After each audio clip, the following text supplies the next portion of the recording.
Thank you for being here for this episode of the Canmore Trust Podcast.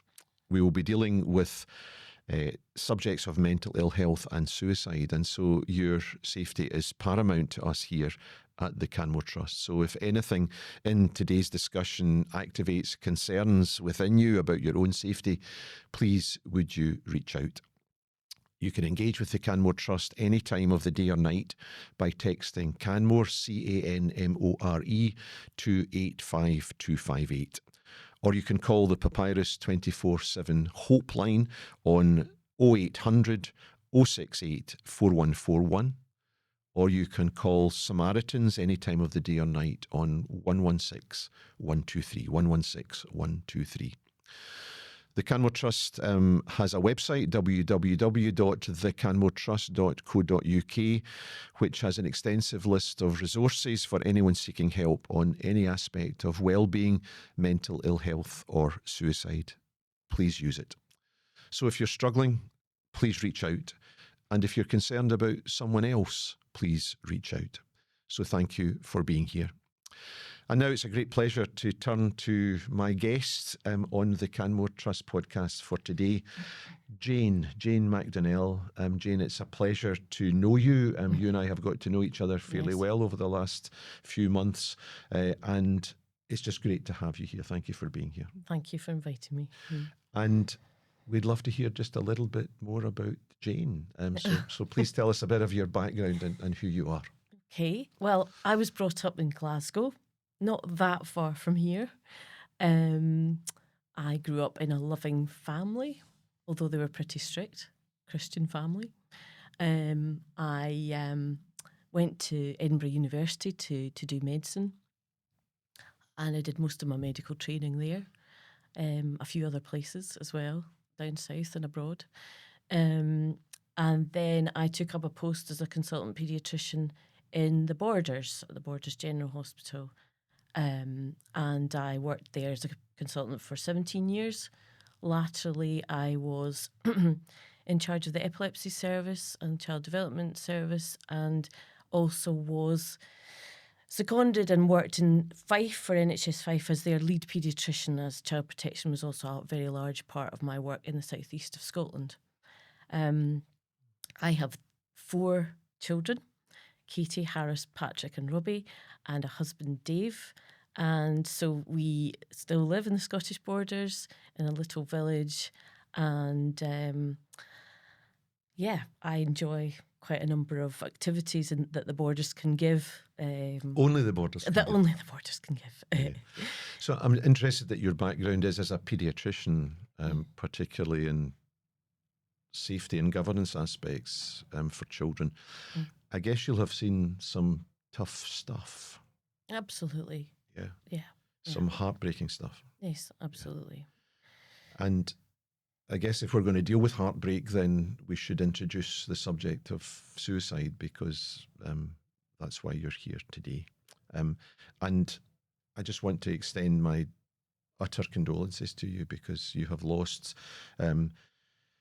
and on behalf of the many people who will listen and watch this podcast, understanding the story that you're about to share with us. So we share absolutely our condolences with you. Harris, one of your beloved and wonderful kids, died in August 2020 at the age of 19. Could you please tell us a little bit about him and a little bit about that? So Harris was second born, so he was the first of my 3 boys, but a younger brother to Katie. He was a pretty lively character as a young child. He loved everything that you could put in front of him. He was interested in sport, he enjoyed music, and he became an incredibly good accordion player. He liked getting in amongst things. He liked to perform when the feeling felt right, particularly amongst his family. He would enjoy entertaining us. He could do the most amazing card tricks. Wow. And would like to go up to people that he didn't know and say, would you like to see my card trick? In a shopping mall, or while we were watching a game of football or whatever. So he had a lot of quirks about him. He didn't care what he wore. He, as a child, until his mid-teens, I would say he was a pretty happy boy. Okay. Keen on sport? Keen on rugby? Very keen in sport. He was excellent at racket ball sports. Great tennis player. Liked hitting a ball, kicking a ball, and throwing a ball. Yeah. So yeah, he was very involved in the Selkirk rugby club, and he played football for Selkirk. He played tennis for Melrose. He really enjoyed the game, but to be honest, he wasn't that bothered about the win. It was just he loved being in amongst it and playing sport. Brilliant. Yeah. Jane, if you feel able, would you please share with us something of the events that led up to Harris's death, if you would do that, and what do you feel as a mother contributed to Harris's suicide? Okay. Well, it's quite a long story. I would say that the problems for him started in his getting on for his mid-teens. So when he became about 14, I knew that something wasn't quite right. I can remember going in and speaking to the head teacher at his school, lovely school, and saying, look, he's just not happy and I'm just not sure what the problem is. I could tell that he was maybe having some issues around peer relationships and just fitting in, perhaps. But nothing else about him struck me as, as neurodevelopmentally odd in terms of what I knew about the children that I saw. Well, you're the consultant paediatrician I'm a all. paediatrician. I'm not a mental health trained paediatrician, but I just knew at that point there was something not quite right. And we had quite a lot of chats about, school. And I can remember him coming home one time in tears because he said, I wish the boys would just be nice. And that was just odd, but he couldn't open up any more than that. And there were good times as well. One time he really didn't want to go on a school trip. I couldn't work out what it was that was causing him so much anxiety about that. Anyway, one of his teachers said, he never gets involved in the nasty banter. He's always a lovely, pleasant boy. He doesn't care what he wears. Yeah, he's a bit like a public school boy. I thought, maybe he's just not in the right place. So we had a lot of chat with him and went to see a few other places. And we ended up when he was in 5th year, putting him into a boarding school. In retrospect, that was a pretty stupid decision because what we did there. But something he was on board with. But something he was definitely on board with. And I thought it would give him a very full timetable because he liked to be very busy. And I thought it would give him a lot more sport. So it was a fairly local boarding school, but he was going to stay. And after one term, the Christmas of that term, he was a very unwell boy. He was so anxious and like a rabbit caught in the headlights. And I was very worried and I didn't know what was going on. I really didn't know what was going on. So very quickly he went to the GP. There was some discussion about attempt that he might have tried to take his life, which I didn't know about, just prior to the appointment. And things escalated within days to him being seen by CAMHS. Okay. So at the beginning of that 2018, we had a boy that was climbing on top of the roof of the house that we didn't know, that looked so unwell, but we could not get to the bottom of what was going on with him.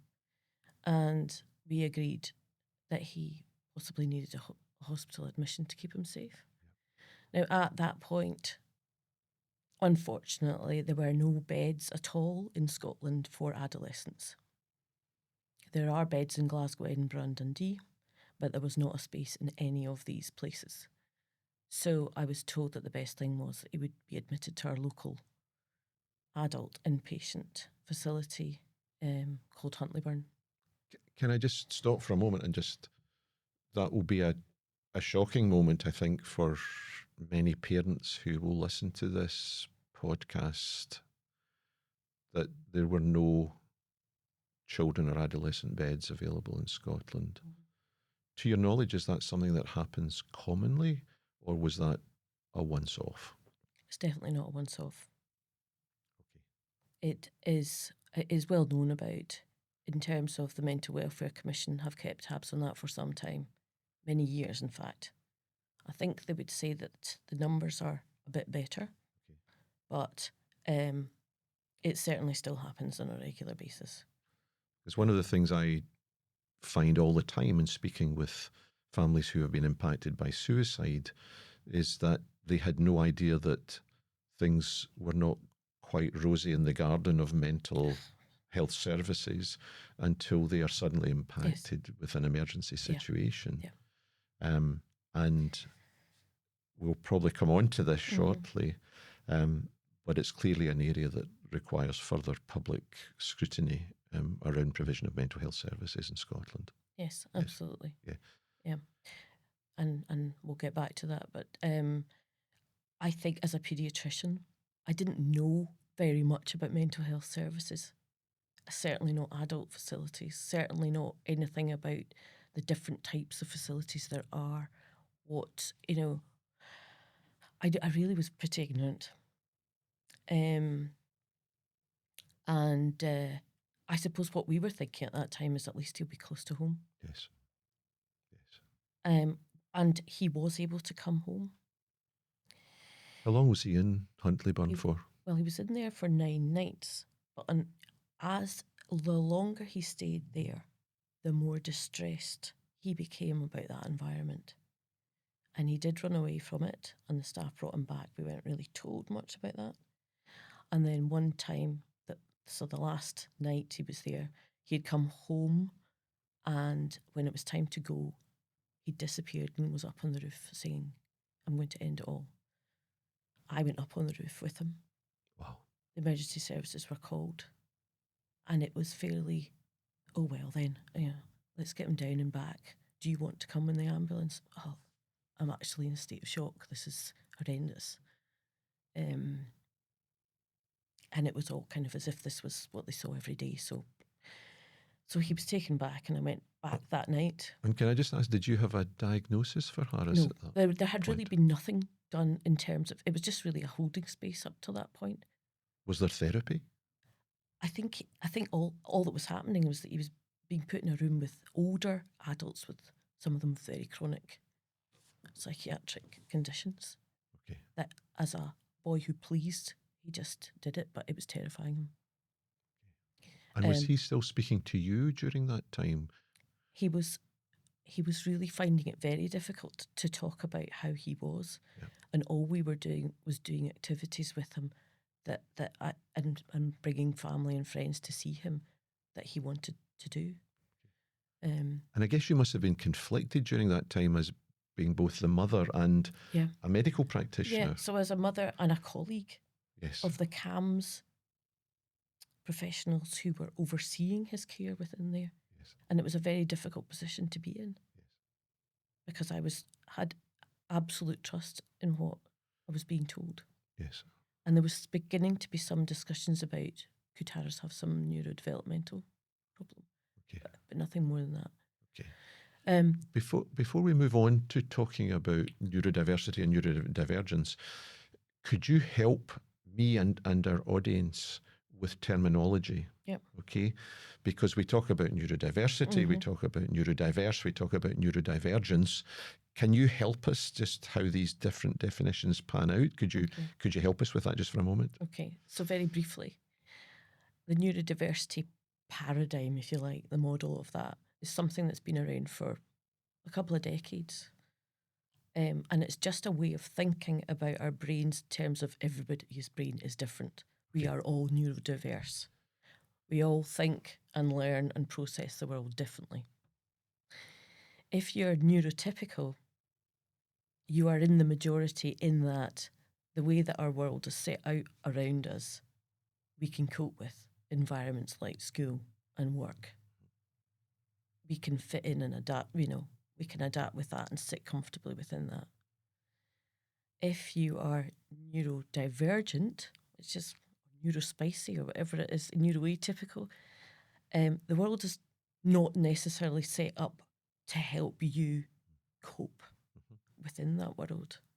So For example, if you're autistic, which would be one of the conditions, or ADHD, dyslexic, there's a number of Tourette's, all the rest of it.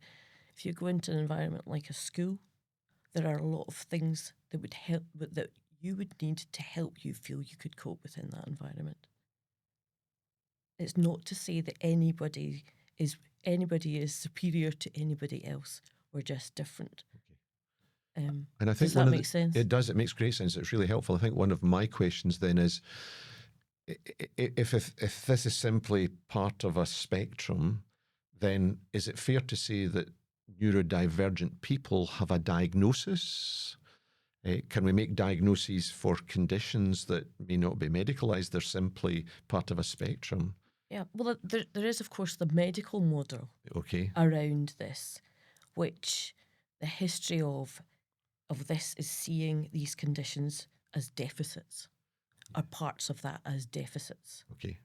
And then there's the social model that says, we all have our skills, we all have our worth, we all have things that we need to make us thrive. It's a bit like biodiversity in that plants will survive in different environments and conditions or not in others.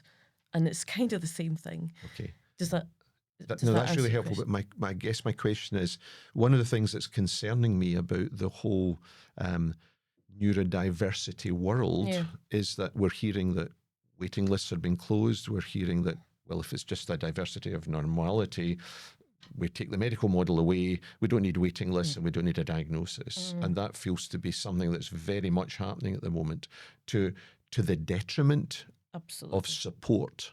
Absolutely. Yes? Yes. Would you agree with that statement? I would agree with that.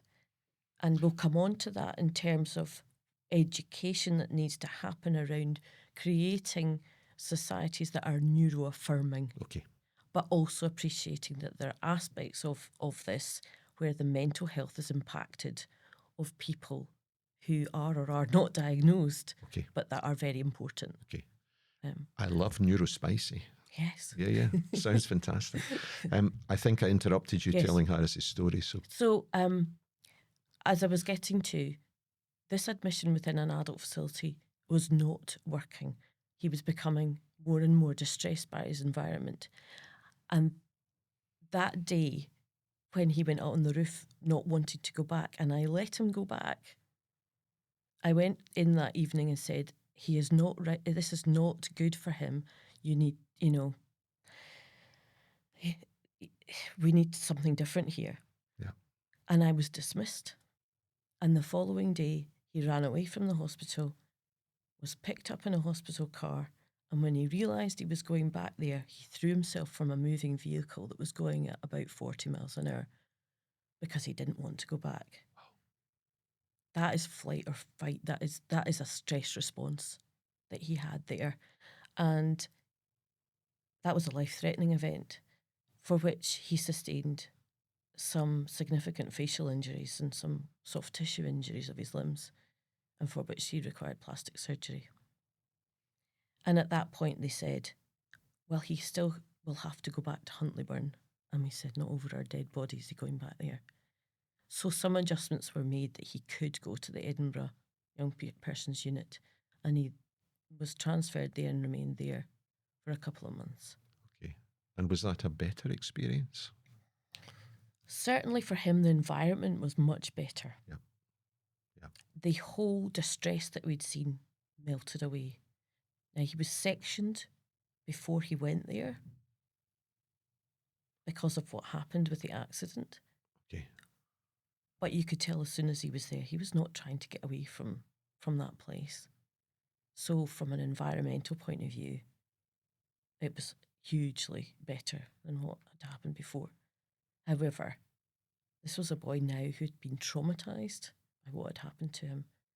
And throughout the subsequent months of his involvement with mental health, that was never recognised as a huge issue. Okay. And the impact of that on his trust and respect for mental health professionals. Please continue if you can and tell us what subsequently happened for Harris.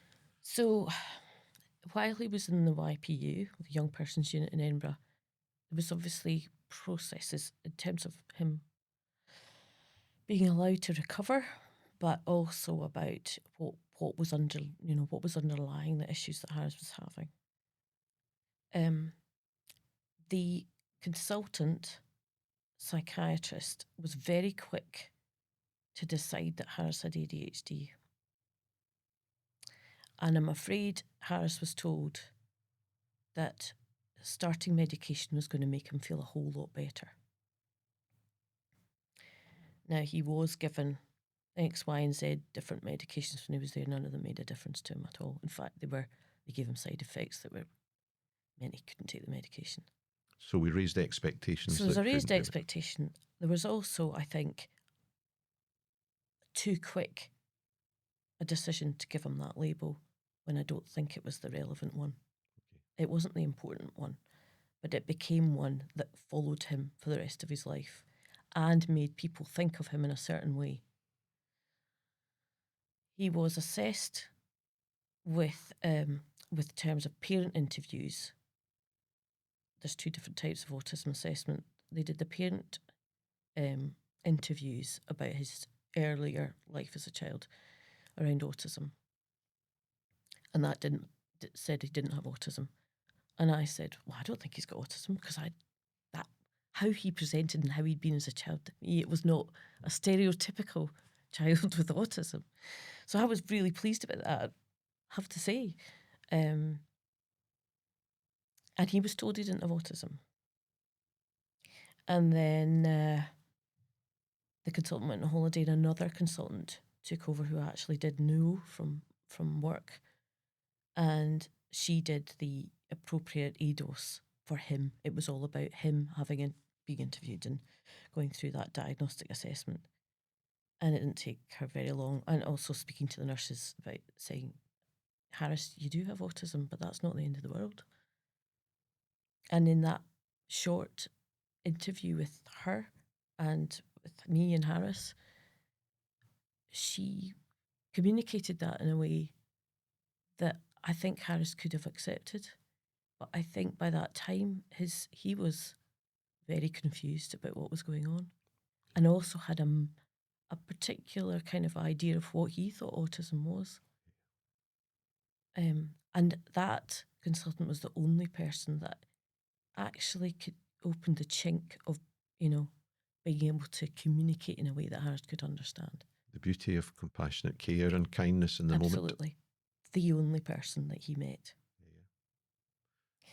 What then happened? So very soon after that, he was felt to be ready for discharge. So there wasn't an awful lot of time to get used to this idea. So he left the YPU with a diagnosis of depression, ADHD, and autism. And he went back into the CAM service in the Borders, which he found difficulties engaging with. I'm not surprised. And as their colleague and as his mother, I felt obliged to be taking him to these appointments where he would sit and say very little. Apart from the fact that, maybe I'm not autistic, maybe I'm a psychopath, Mum. Maybe, there's something terribly wrong with me that, I can't communicate with people. So there was that thinking, and there's a bit of rigidity around him thinking that. Okay. So CAMS was not a great place for Harris, I think. But he wanted to get back into school. So his 5th year had gone, but he was going back to Selkirk High School as a 6-year student, but sitting 5th year exams. Yep. And boy, he just went back in there, trying to be back there, But teachers would have said he's not the same boy, not the same boy that he had been before. But he picked up the rugby again. He sat 4 hires. He tried to go to parties. He tried to mix. He struggled with that. He really struggled with it. But he wanted to be one of the group.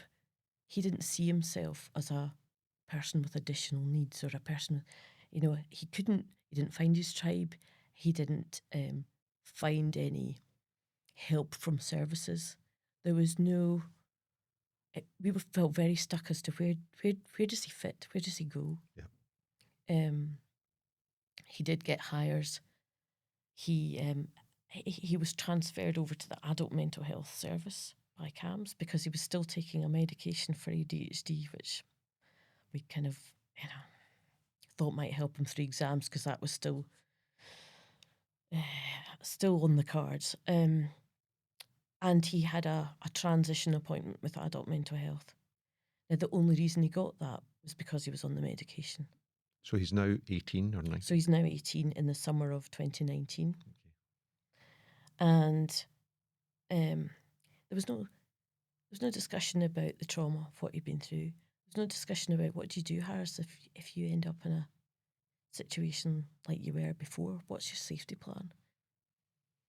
It was go out, get a job, off you go. We really did not have any resource to help us in a very important transition time, as we know for autistic young people, is that stage of leaving school. So he was playing rugby. I managed to get him on a sound course because of his music at Edinburgh College. He would take his wee scooter, get on the train, go there. I said, there's learning support there. Learning support? I don't need learning support. Nothing wrong with me. He was engaging with that pretty well. I'd had my worries and concerns. And then COVID came in March. Yeah. And we were all at home, all of 6 of us.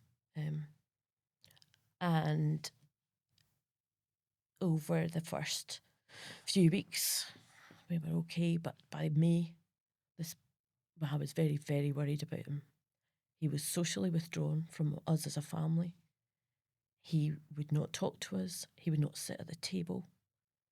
He looked anxious all the time. He started to have odd postures.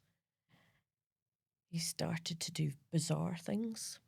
And I mean very odd things. Like, and I'll be quite blunt with you, he was defecating in the bathroom, in the bath. He was spearing. He was wandering about his headphones all the time. He could not get him away from a phone. He was in his room, couldn't get him to engage with anything. I was absolutely terrified.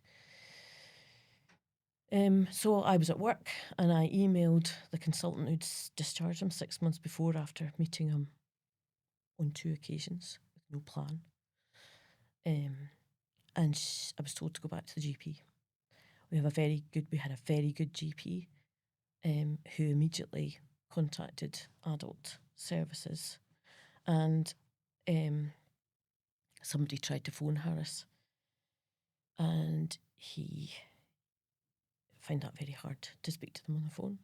They tried to video call him. He wouldn't do that. They offered him a face-to-face appointment in June, and he wouldn't go. So my daughter and I, my daughter was a medical student at the time, my daughter and I went and gave them the whole story about how concerned we were about Harris. We all remember short clips of these kind of conversations, don't we? But what I came away with was an ST4, so that is a middle grade doctor, psychiatrist, and an occupational therapist saying to us, don't think he's paranoid or psychotic, we'll put some OT in. And I thought, well, perhaps he's not paranoid or psychotic, but he's very unwell.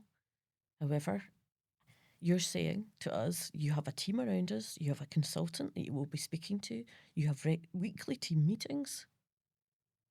There will be a group behind us if the OT is the front-facing professional. That input started on the 16th of July with a bike ride for an hour where Harris could outride the OT. A week later, he wouldn't come out of his bedroom and then ran out the house. And the OT said, well, that'll happen. But I'm going away for 3 weeks on holiday. Okay, so, right, things got worse and worse. The weekend before The OT was to come on the Monday, 3 weeks after our holiday. We had a terrible weekend, where on the Saturday, he went off with Katie's car. He didn't have a licence at that point. After an hour, I phoned the police. Police came round, spoke to us, spoke to him, and his face was just blank. His eyes were staring. He looked absolutely hopeless. And the police said, well, engage with your team. On the Sunday, his brother came down to us in the evening and said, you need to come. Harris is really, really upset. He was tearing his hair out. He was screaming. He was talking about something that happened 3 weeks earlier with some peers, where he said, it's the end, it's the end.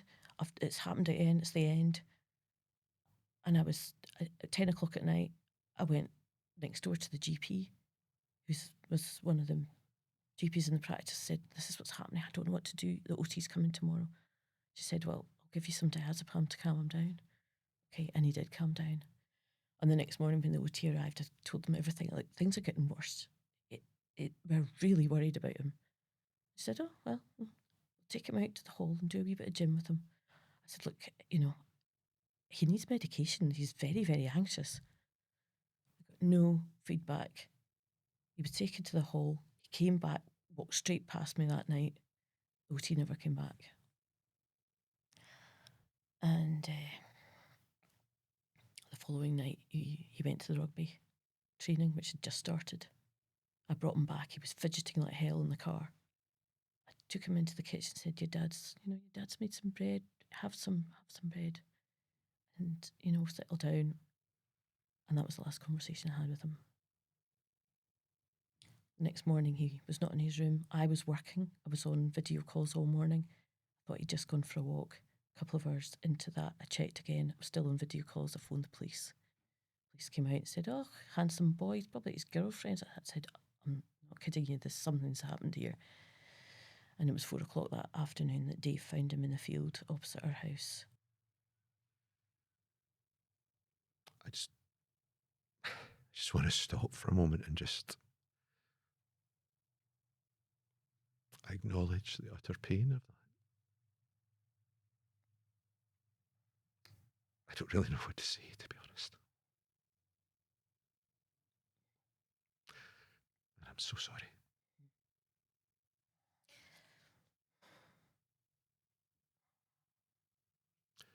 I wonder sometimes what we need to do to save a life. As lay people are just asking for help repeatedly. Yeah. And system failure after system failure. Thank you for sharing, Jane. And I realise it tears a bit of your soul every time you do that. As you see the transformation of your beautiful, handsome boy to someone who's no longer with us and you've lost considerably. You subsequently petitioned the Lord Advocate for a fatal accident inquiry to be held into the circumstances of Harris's death, and this happened under Sheriff Patterson in 2025. Can you please share with us, in summary, what the findings of the fatal accident inquiry were? Okay. I'll just go a little bit before that and say that there was a significant adverse event review that was conducted by NHS Borders. Yeah. This was the second review because there had been a review after his life-threatening event in their care. Okay. So there was a second review which we waited 14 months for and which said there were no clinical failures. So at that point, my mental health went down the tubes. Yeah. And I was very unwell. Can I just say for a moment that as a charity and as an individual, we've been involved in supporting many people now through these reviews for those who have died by suicide under the care of mental health services. And I've yet to find anyone which has made a positive finding in that there are lessons to be learned. And I just want to put that out there. Yeah. Do we actually want to learn at all? Well, I could be a bit cynical and say that after the first review, there were quite a number of recommendations for improvement. Yeah. But Harris was still alive. And on the second review, some of the things that were recommended in the first weren't carried out, had still not been carried out. Yeah. But there was still no clinical failures. So at that point, I felt, what are our options here? And I knew that there was the ombudsman, but I didn't know a lot about that. And I felt that a fatal accident inquiry perhaps had more authority behind it, because they are set up to investigate deaths where the death is it's in the public interest to learn from systems failures. Yeah. Now, Harris's death would not have been an automatic FAI, but at the discretion of the Lord Advocate. So there we started discussions with the Procurator Fiscal, the Crown Office, in January 2022. And that was a very long process for us. Very many meetings, very stressful process to go through. And yes, eventually, the Lord Advocate did feel that it was in the public interest that this was done. Yep. So how could the Lord Advocate have taken any other view? I think the issue is that the Crown Office had to find experts who were willing to say that there were issues. Now, initially, they wanted 3 expert reports from down south. It is so hard to get expert reports. Yeah. It is particularly hard to get reports where there will be criticism. Now, Professor Peter Hill, who is an international expert on autism based in London, did produce a report that the Lord Advocate and her Advocate Depute felt justified the need to have this. So the FAI took place in 2025. Yes, and can I just say one thing about that before it started? Before an FAI starts, there are preliminary hearings. And I think it's important to note that at the first preliminary hearing, the NHS put forward a motion that none of Harris's experience in 2018 in the adult ward should be included, as it was not relevant. Now, thankfully, the sheriff did not agree with that. And in terms of the outcome of that FAI, the only things that were found were related to Harris's experience of the adult unit. Okay. So after the whole 7 days in court, one of which was just about all me in court for a day, the findings were that we need more young people's beds. Bingo.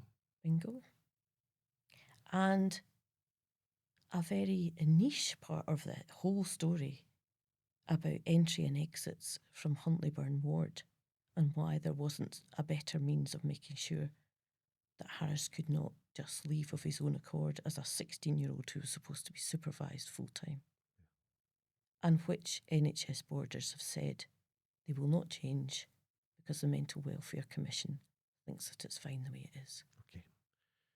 So that whole process had a very defensive NHS boarders team saying that they'd done everything that they could. An expert witness who was pointing out many things that were wrong, and an expert for the NHS who's an adult psychiatrist, not with an expertise in autism, saying, well, I think they did all right, and probably the same standard of care you'd get in the rest of Scotland. How did it leave you? How did it make you feel? Gutted. Okay. And I subsequently have had, I'm very grateful to the Lord Advocate who came down to the borders to meet with my husband and I at the end of last year to talk through this and our experience. And we felt she was listening to us, and she went back saying there were a number of things that they could learn from as a result of this. should we, as the population of Scotland and indeed the population of the United Kingdom, learn from Harris's death? Let's turn this into a legacy moment for your lovely son. What we should learn from his death is really what we're trying to do as a charity, Harris Trust.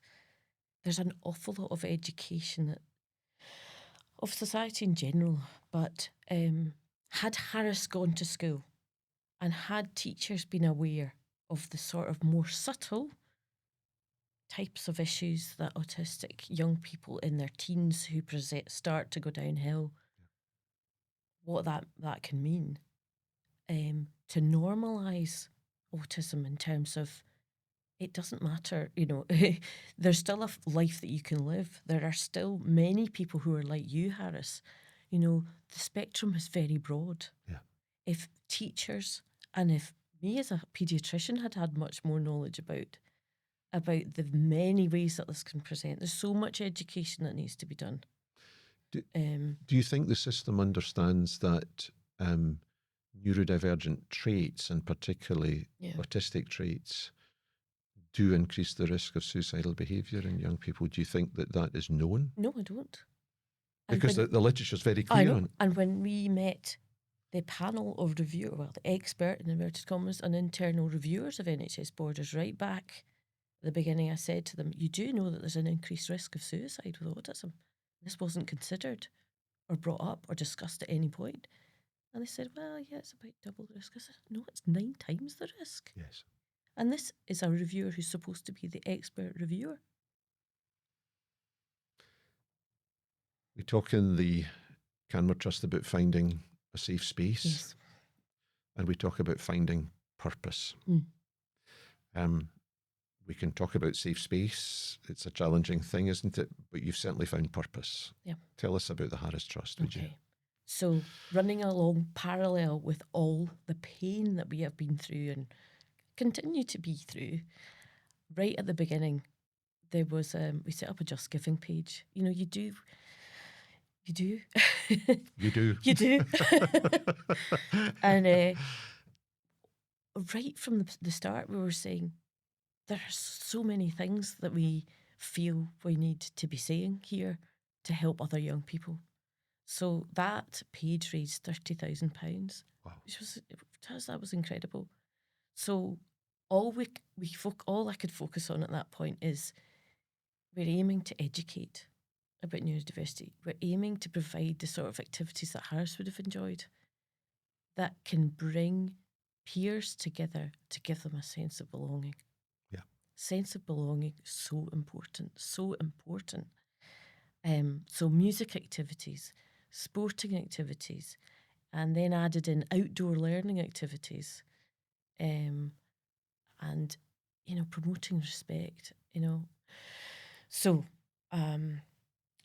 it takes quite a long time when you set up a charity to find your feet, to know what's out there and what's not out there, to get some people around you that have the same vision as you. That all takes a long time. I'm smiling. Because and we're still on that journey. Completely. But we're very grassroots and we're very borders based.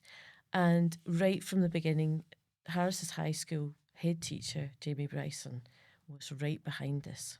Amazing. We want to have a neuro-affirming school and we are going to help lead the way with this. Yeah. So every activity that we have started has been piloted there. Brilliant. And we now have 2 music projects, Sparks for contemporary music project for teenagers, and 1-to-1 small group sessions for children who feel that school's a difficult place to be in, with a wonderful autistic young musicians leading the way with these projects, and a manager who's fantastic as well, called Matt the Hat. Anyway, we've had mini rugby. We've had a great relationship with Selkirk Rugby Club, which all our boys have been very, very involved with.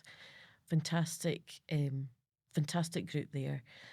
We run a mini rugby, autism friendly, with sports coaches that we've trained up with the help of Strathmore Community Rugby Trust that we've had big links with.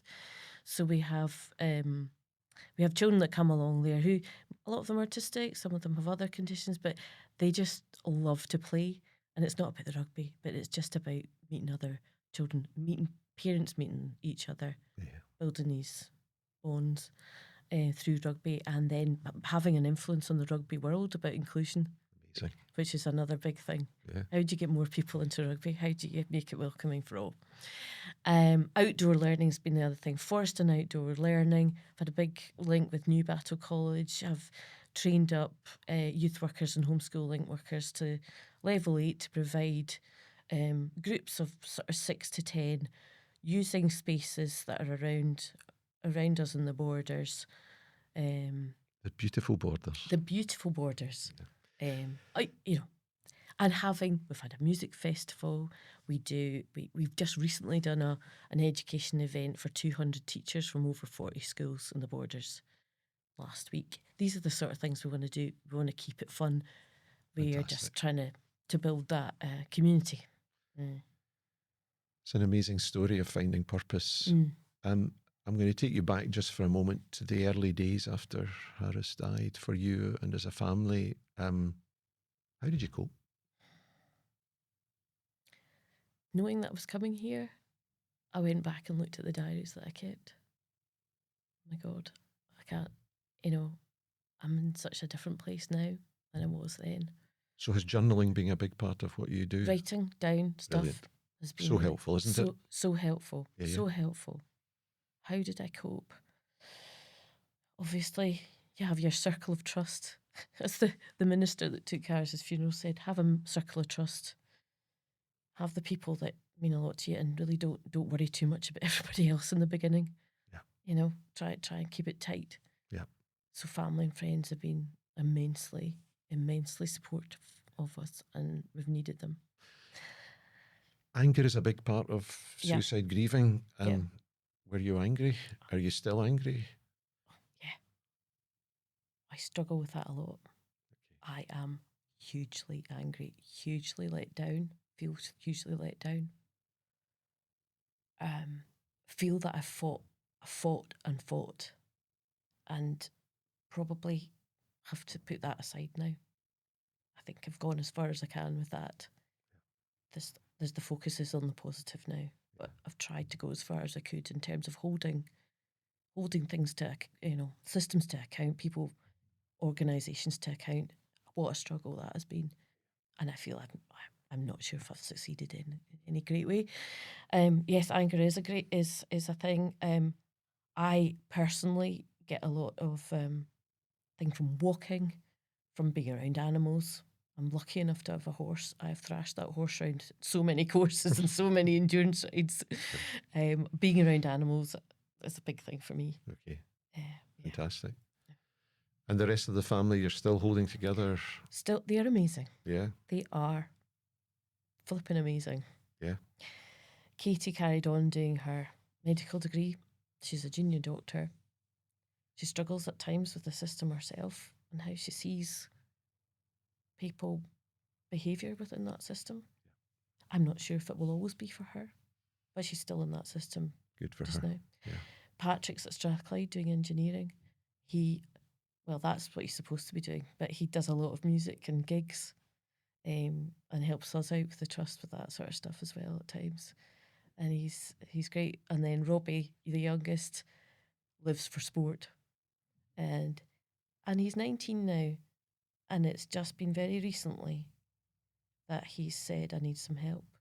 So he was 13 when ours died, and he's getting help through your trust, John, now, which we're very, very grateful for, and which he's really finding a lot of support through. We're in this together. Yeah.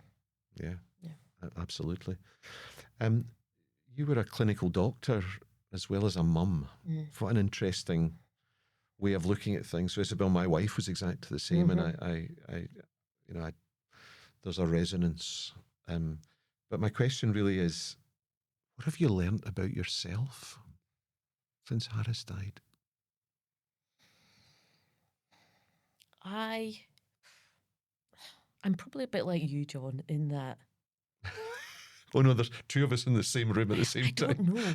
Maybe I'm not, but I'll just say we're kind of driven people. Really? Do you think I'm driven? You know, we've sort of driven ourselves through it our whole lives. Yeah. And, you know, I was lucky to have, I'm lucky to have my husband, Dave, full stop. But Dave was at home. I was doing this career thing. I was the breadwinner. I was like trying to fix things. I was this and that. And I was trying to be a mum as well. And I think sometimes I didn't always get the balance right. I gave an awful lot to my job. Yep. And I regret some of the times that but that's how that is, isn't it? It is. You can't turn the clock back. No, you can't.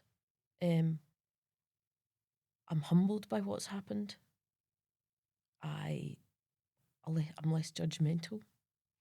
I am more empathetic, I think, for people in their situations. Yeah. Medicine's not always great for you in terms of you have to build up a very thick skin. Isn't that the truth? And it's taught me a lot. Yeah. You've come through a fatal accident inquiry system. We don't have the same system in Scotland as they do in England, where there's a coroner's inquest into every possible suicide death. Do you think that that would be good for Scotland, so that families and friends would actually hear what has happened, and maybe hear some recommendations in every circumstance? If there have been failings and if there have been things that could change. What do you think about that? Should we have that system in Scotland? Yes, I think we should. I don't know a huge amount about the coroner inquest side of things, but I do know, my impression is that they happen a lot quicker. I may be wrong, but it seems to me that they do. I think there's regional variations in that. Yes. So I think some people are held for quite a number of months. Sometimes it happens really quite quickly. Yeah. And I don't know if in every case at the moment that they do prevention of future death reports. Okay. As far as I know, that's not always the case. But that would be helpful. Yeah. Whereas we do have a system that is supposed to address systemic failures. Yeah. It's supposed to. Yeah. But it doesn't do every suicide. Yeah. But it's supposed to. Yeah. I think there's a lot of issues there. So some of our Antipodean friends and colleagues have a no-blame situation where there is just transparency and open learning. Yeah. Seems hugely sensible to me. Why do we lock ourselves in rooms and defend ourselves, which costs the taxpayer so much additional expense? Absolutely. I have had nothing but defensive practice. It's about minimising reputational and financial damage. That's it. Really interesting thoughts. Have you been suicidal since Harris died? I was referred because I was also an employee with NHS Borders, I was referred by their occupational health for help. And that help was needed after that review came out after his death from them. So I was referred for help in 2022 and did have psychotherapy initially paid for by then, but I continued to do that myself for about 9 months. I needed that support, and Were you suicidal? I had suicidal thoughts. Okay. Yeah. But not. Which you needed help with. Okay. Yeah. And was that helpful to have the psychotherapy input? I did something called EMDR, which was exhausting. Yeah. I think it helped, but I will never know. Yeah. It was part of the picture of. Yeah. I also had an extremely good GP. I was put on medication for anxiety and for my sleep, and I still take that medication. I don't think I think I need it, and possibly will for the rest of my life. So wonderful and honest to hear those comments and conversations. Yeah. Particularly from medical personnel, because we so mask and, everything's fine. We'll just go on with it. Question I ask everyone in the podcast, and it's a tough question, but I'm going to slide over to you a blank piece of paper. So unlimited resources, unlimited budget. It's time for you to be the First Minister of Scotland and tell us what you're going to change. What do you want to do to make a difference in suicide prevention? Yeah. I suppose the question before that possibly is why is there so much suicide? And you know better than I all the reasons behind that, which are massively to do with our society, Completely. about the global situation, about our media, and the fear Poverty. and poverty. Yeah. And yeah, there's so much going on, particularly for young people to cope with. Indeed. So But in terms of the blank paper, some of these big problems, how do you solve them? But the education around suicide has to change. So into schools? Into schools. Into schools. With it kind of, there's a few things that go hand in hand, and I think I've said this, neurodiversity, neuro-affirming schools has to be there. The way that we think about how we educate our children. Yeah. That's the first thing. Sounds quite easy. It does sound quite easy. Yeah. What are the barriers to that? Yeah. Can we just dissolve them overnight? Can we have more trained up staff in schools and colleges and universities? Yes, we should. Yes. Who understand? Yeah. Who understand and who have empathy. Yeah. And I would particularly say those with lived experience are the best teachers. Yeah. And in schools, you need people with lived experience, because neurotypical people find it very hard to understand this. There's a message. Yep. So who knows from Scottish Government who may listen or watch the podcast. So there's a really important message at a time of cutbacks when additional support needs staff are facing challenges and reapplying for jobs and all kinds of things. Such a difficult time. A bit about you, just as we head towards the end point.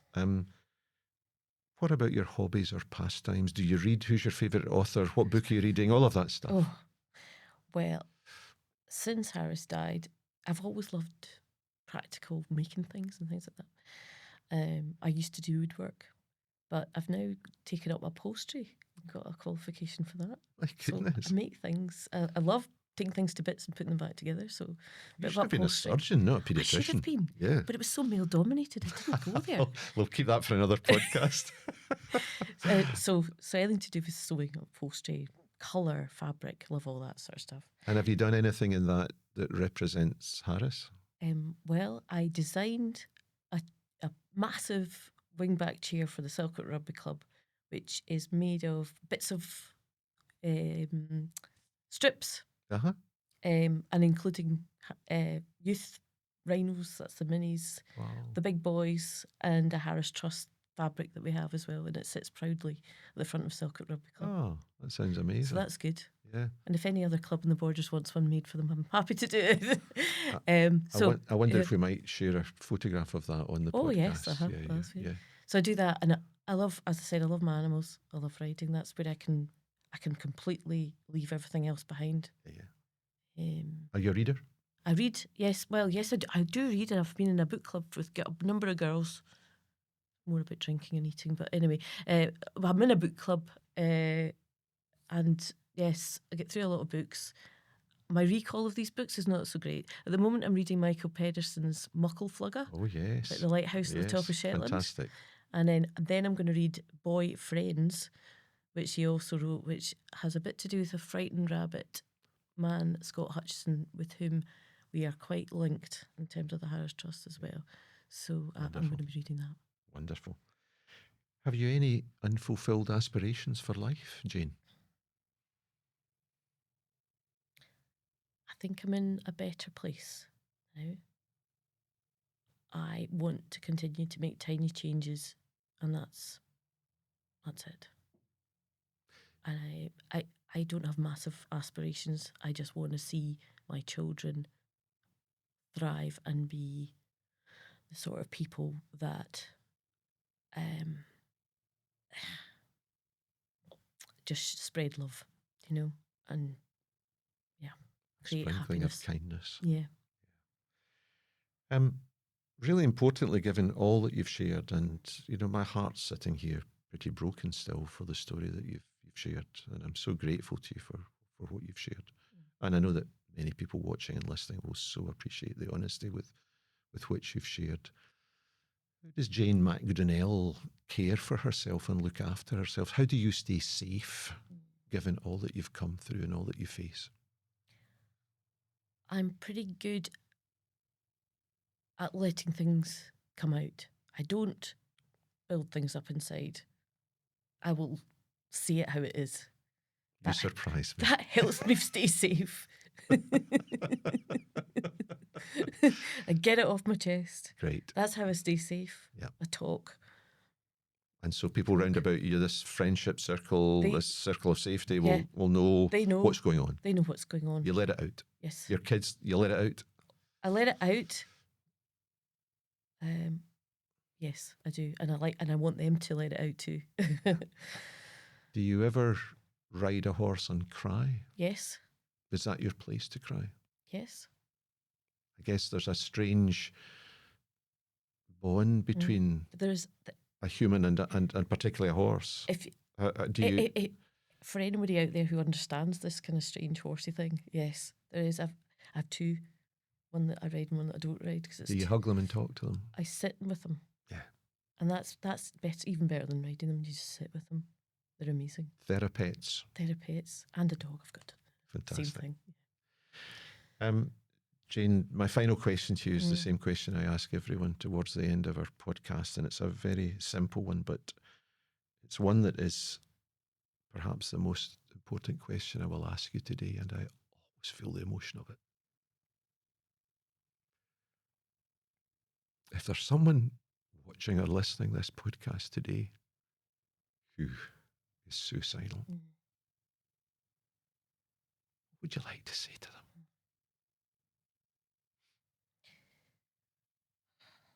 It's very hard to say something that doesn't sound glib. There is always hope. There's always hope. I've got this picture up in my workshop where I make things that Banksy did with the girl with the balloon. Oh, yes. And it says there's always hope. And I put it up there, and there were some days where I wanted to smash it against the wall because I thought there's no hope for you, Jane. But there is always hope. There's always hope, and there are people that want to help you, and they're at the end of a phone line, and they are there. Yeah. Pick up the phone. Can we just ask them to go metaphorically and get a big Jane Macdonell hug and absolutely go into that saddle, smell the leather, and just go for a ride with you across the beautiful borders? Yeah. Because you of all people would want to scoop them up and say, I would. There may just be a better day tomorrow. There will be. Yeah. Jane, I'm moved. I'm crying. I'm utterly broken by your story. And we do so need to see change. I just want to say a huge thank you from me, from the Canmore Trust, and from those who will watch and listen for what you've shared today. I'm utterly grateful to you. Thank you so much for being here. Thank you, John. Thank you so much for being part of this episode of the Canmore Trust podcast. I personally and we as a charity hope that you have benefited from being with us and from hearing not just Jane's story, but the wisdom that she has imparted to us today. I'm moved. And I'm moved, and so I will need to move to a place of self-care, and it's about that self-care that I want to now talk specifically about, because your safety is paramount to us here at the Canmore Trust. So if anything in today's discussion has activated concerns within you or deep emotions within you, concerns about your own safety, would you please reach out? You can engage with the Canmore Trust any time of the day or night by texting Canmore, CANMORE, to 85258.